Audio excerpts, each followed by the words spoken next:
Hello there. Let me get this in. My name is Nicholas De Niro. I received an email and I would like to read it right now. And it states, Nicholas, I understand you were a special needs student and I would like you to speak about how you graduated from high school. What were the challenges? How did you overcome them? You are in college now, so how is it different? Do you receive any free government assistance or accommodations? Thank you. Well, in the middle school, I say middle school, I was a special needs student, or I'm probably still am a special needs student, but I adapted over time. But yes, how did I overcome challenges? Well, for one, the system did not work for me. I felt the need to depart and pursue my education the best way that I could. At that time, I was making, how would you say, adult decisions that I should not have had to make.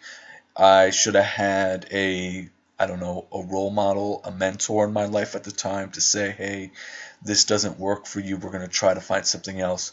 But I had to make that decision. I had to notice that there was a problem. Not necessarily me, but the system.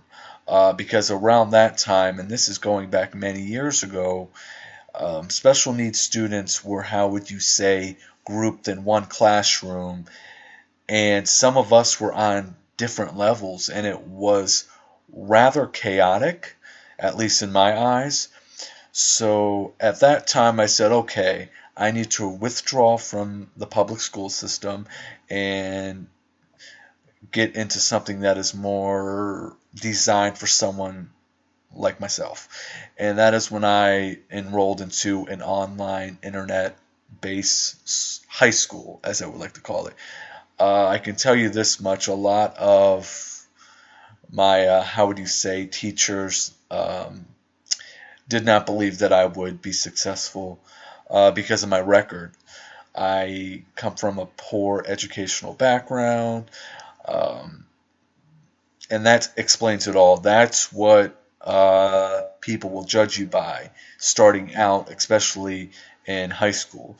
It was rather difficult for me to ask for any help because um, the minute someone saw and observed my documentation, they said, okay, this kid is going to be a problem.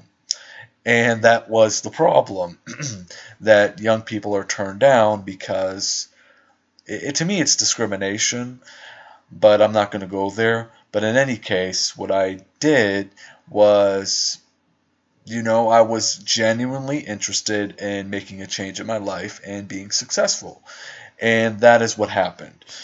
Slowly but surely, I managed to, how would you say, do well academically.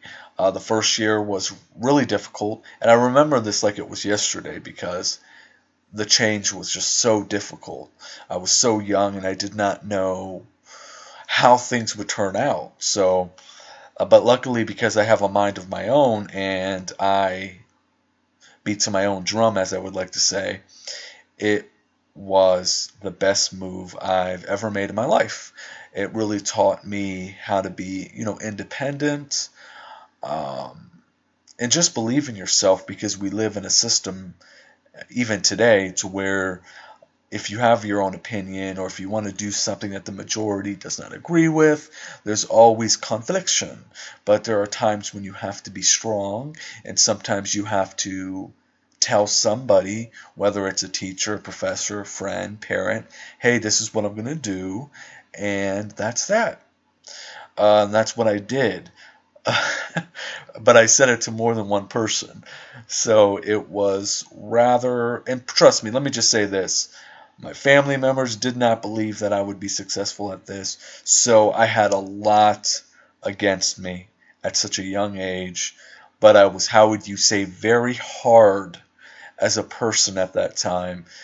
And I did not listen to anybody, which was probably the best attitude. Right now, if I try to do it, I don't think I would have been successful because now I care what people say. Back then I did not. So sometimes there's benefits to having an attitude like that, but I'm what you call an outlier. That basically means that I just don't fall into, like a statistic. I'm one of those people that they try to figure out. They try to figure out, say, hey man, this guy was successful. How did he do it? His background says this and that. And the thing is that I did not have a bad background, as some would say. I was just, how would you say, based on my academic transcripts, at least in the middle school and going into high school, was kind of not where it should have been. But I managed to graduate, I believe, rather well. I don't know all the details. I just wanted to get through high school and do well and pursue other avenues, which I did, which leads me into college.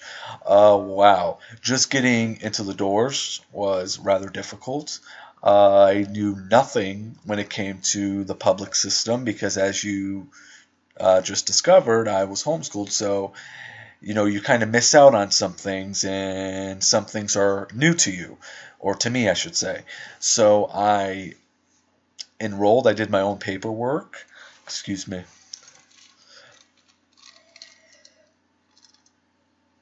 which was dreadful because I had to read this thick of document paperwork, had to sign paperwork, had to learn how to, I don't know, manage myself because I did not have a system and I wasn't taught. But being that I was homeschooled, it kind of taught me how to be a little bit more independent than your average student coming in as an undergraduate. So the first year, well, let me just say this. No, I did not receive any accommodations and government assistance. I wish. No, you know what? I wouldn't have accepted it anyway. Even now, looking back, I wish I would have accepted some accommodations. But at that time, I felt that I had something to prove. I mean, I think, I don't like to say I regret. I just wish at that time I was a little bit more open-minded and realized that me coming in, I wanted to be treated as an equal, meaning I did not want to have anyone be easy on me because of my background, which was not real intelligent because the odds are already against me because I'm a special needs student. It's even worse if I refuse and turn down accommodations, which I did. So if there's anyone out there and they're in my situation, it's best to accept what you need in order to be successful. You don't have to accept it forever. Sometimes one has to learn how would you say, adapt. And I wish I would have did something like that, but I chose not to. So I came in, had to learn things that people already knew, other students already knew, being that this would be my first time, just walking into a classroom, just the basics, taking notes, understanding that things will be not completely computer based to where I would have to take notes and just try to understand that I would have to remain seated during class, because just imagine, when one is homeschooled, they don't have to be seated all the time. They could go and walk around whenever they want. Me as a student, I would have to sit, and it was funny because even now as we speak, I am still very uncomfortable sitting for long periods of time because I did not train myself to be that way. So as a undergraduate, and I'm performing rather well, it took me some time. I had to take classes before actually pursuing college, so it would get me where I needed to be. And a lot of this was me, what I'm willing to put in and do in order to be successful, period. So my story is rather a sad one, but it's not sad in a way to where I am a failure. That would be even worse, but it just takes so much work. I mean, I feel very bad for special needs students because even 10 years later, we're still kind of judged and seen in this negative light.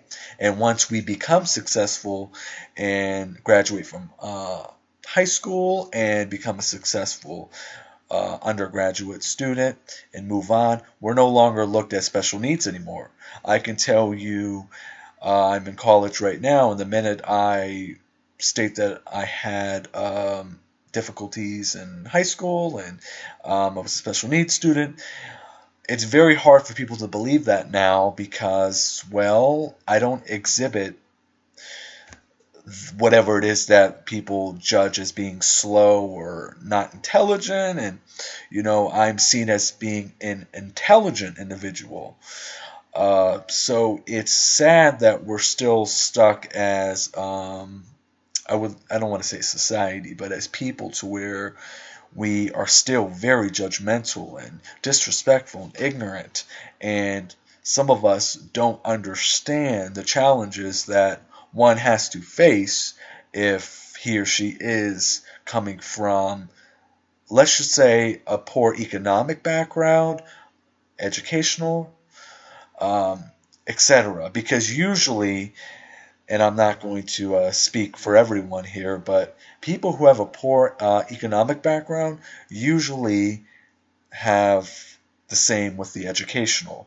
They're not quite there. It's not that they're special needs, or maybe they are, but when you don't have, parents and family and the government paying for everything, things are different. It's much difficult to be successful. It's much difficult to wake up every day and say, hey, I'm going to be a positive individual. I chose to be that individual. I chose to be positive. I chose not to be an angry person, because to me that doesn't solve anything. I'm a productive individual. I want to thrive even if I am at my lowest, because things could be much worse. Also, things can be much better. So that's how I see things. I don't want to go into too much detail anymore. I hope I answered your question. Thank you for watching.